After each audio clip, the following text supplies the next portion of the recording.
Okay, I'm just going to pull into this garage and get some food because I don't know how long I'm going to be out today and I've not eaten all morning, so I'm just going to pull in here and get some grub.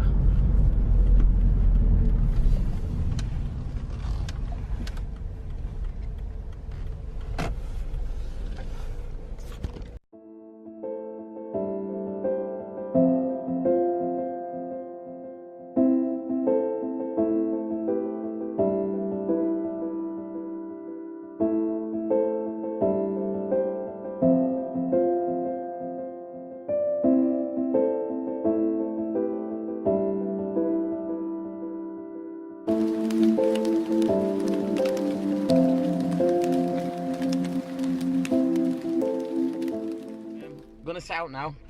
I've just been to the garage, grabbed a few items there for something to eat later on because I don't know, like I said, how long I'm going to be out. I'm going to go have a mooch around, maybe head out into the countryside, see if I can find anything abandoned or just anything of interest really to have a mooch around. Yeah, so should be interesting. Stay with me and let's see what we can find. What a beautiful day. Sun's shining, roads aren't too busy. I love these winter days where it's like cold but the sun's really high up in the sky and everything just looks summery.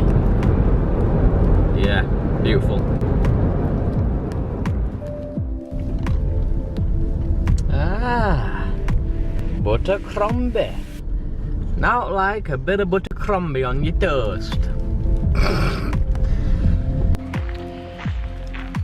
I was just driving through Buttercrumbie, I think that's how you say it.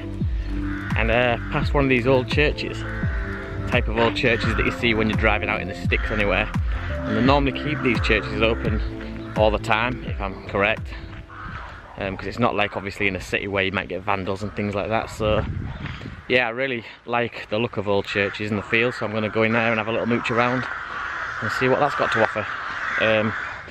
Obviously I just love architecture as well. I'm a complete geek, aren't I? I love trees, I love architecture, so yeah, I thought I'd just pull up and have a wander inside. Hopefully there's no one there and I'll have it to myself, but we shall see. What's going on with these crows?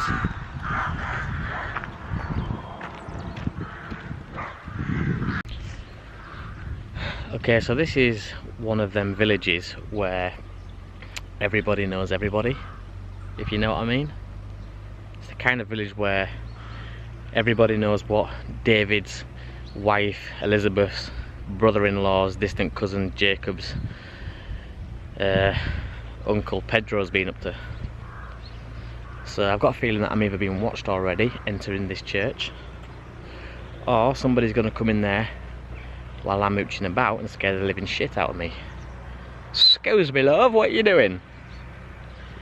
So yeah, we shall see.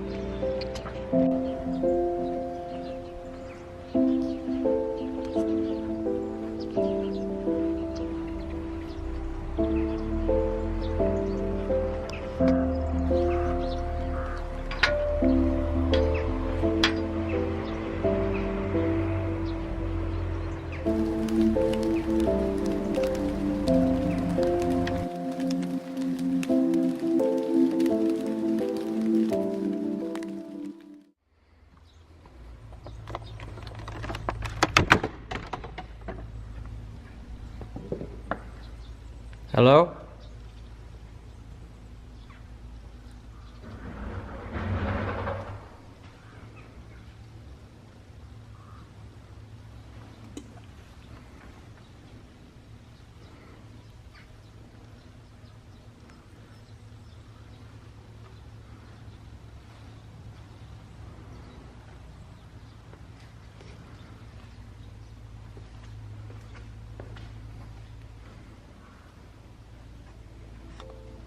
This is finally it.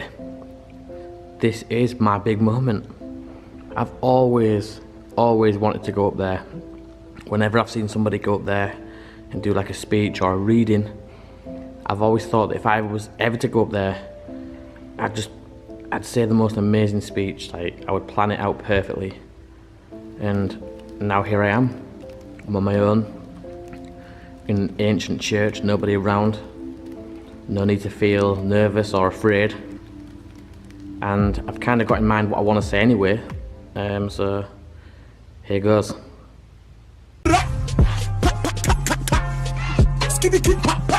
And the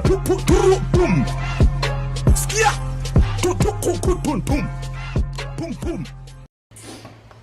Okay, I just want to take this time really quickly to show you something extra amazing. This was brought to my attention by my close friend out in Australia, Frank. So Frank, heads up mate for that, well done. For all you guys watching, you need to go out and get yourself this. So it's a combination of Twix and Bounty.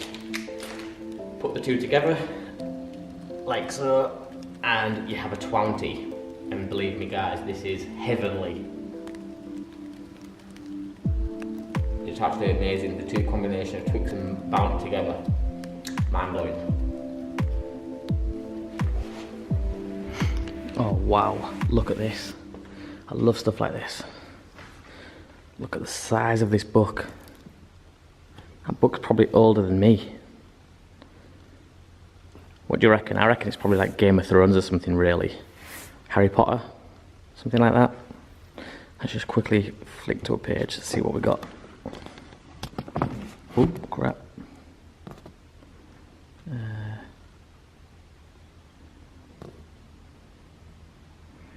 I never understand the text of like religious writing. Ah, wow. Benjamin.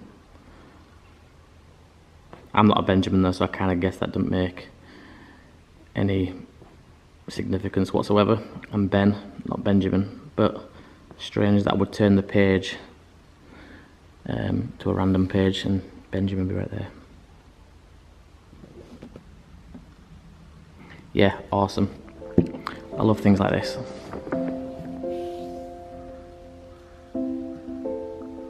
That face that she pulls when your aim is on point.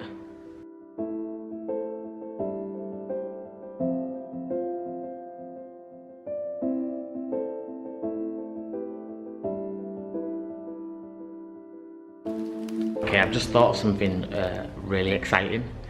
I'm not sure if it applies here, but I know it definitely applies to many churches that are in Britain and around the country. So during the Crusades and the Viking raids, priests and monks obviously would be executed because of their religious beliefs. So what would happen is a lot of these churches would have bolt holes or priest holes, which is technically just an underground tunnel or a secret door that leads to an underground tunnel away from the premises. So basically whenever they were being attacked, the priests and monks could dive into this hole and escape unharmed. So yeah, I know that applies to a lot of churches around Britain. I'm not sure if it will apply to this one, but because it's an ancient church, I can't see why not. It's worth a try. So I'm going to start lifting some carpets, move a few chairs out of the way, and see if there is any secret hatched doorways or anything like that. Yeah, wish me luck.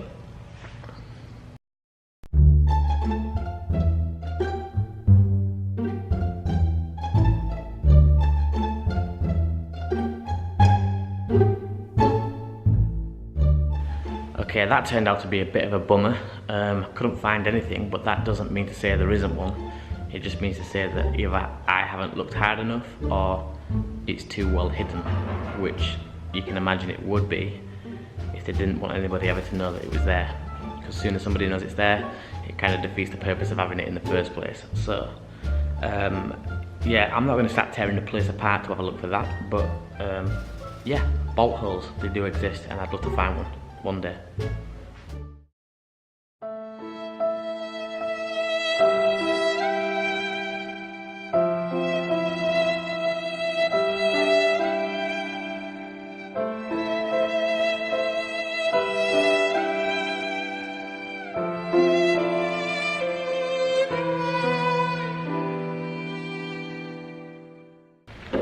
Okay, so I always like to do this wherever I go. I always like to try and find out a little back history, a little backstory about the place where I am.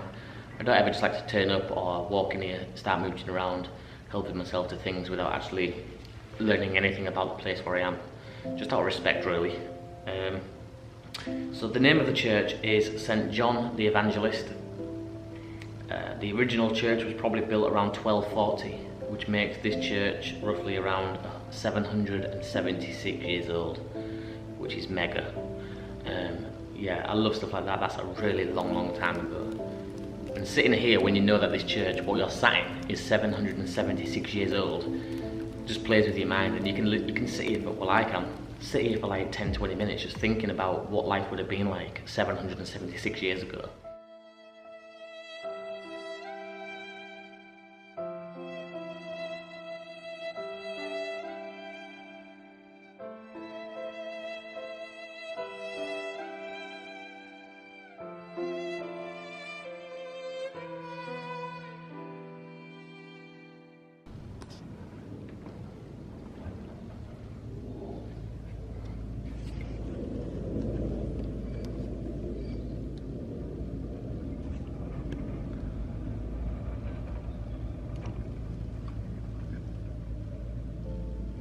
Whenever you come into a church, you already feel on edge, you already associate churches with death and the afterlife, and that's just natural because obviously that's why a lot of people come to these places, to mourn the loss of a loved one, to pray to people who have passed, and so that you can never get away from associating churches with that kind of thing. Although sitting in this church right now on my own, you do start to realise how peaceful these places are.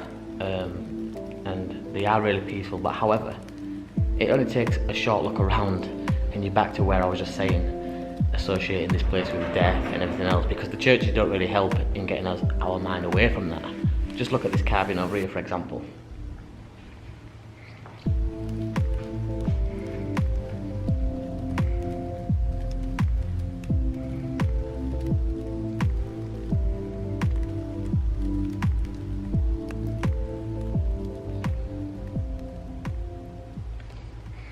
I mean, that's hardly the life and soul of this place, is it? Let's face it.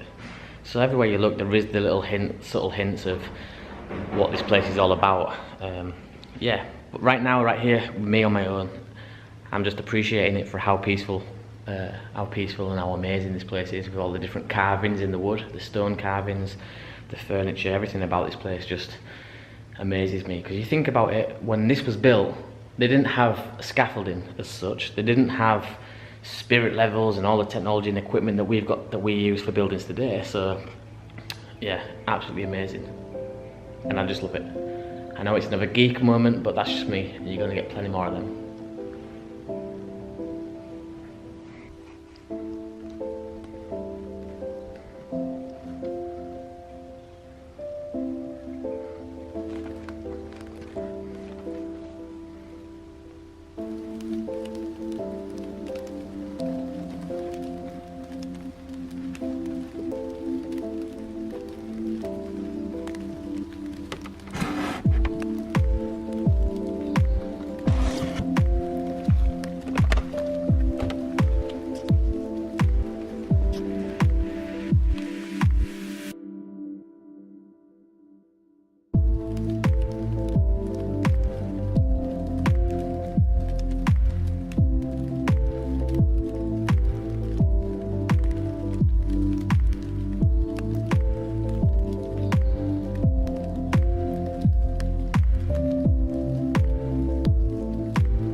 Here's an interesting fact, is why do you always see yew trees like the one in the background there?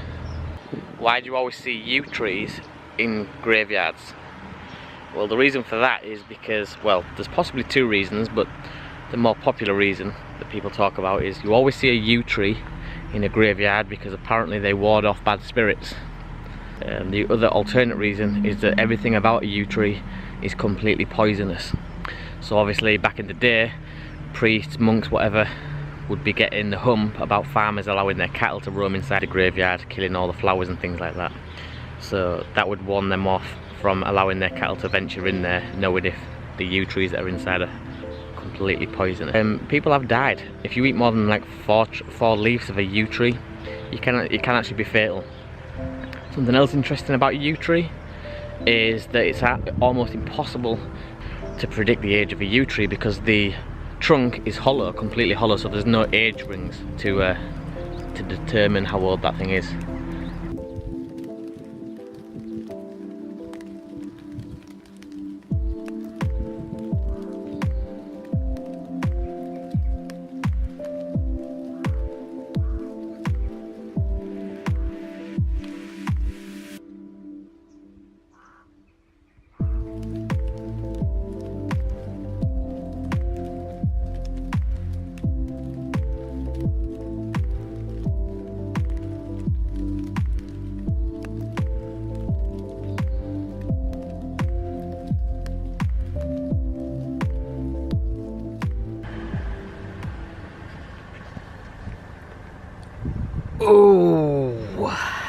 That doesn't look pheasant.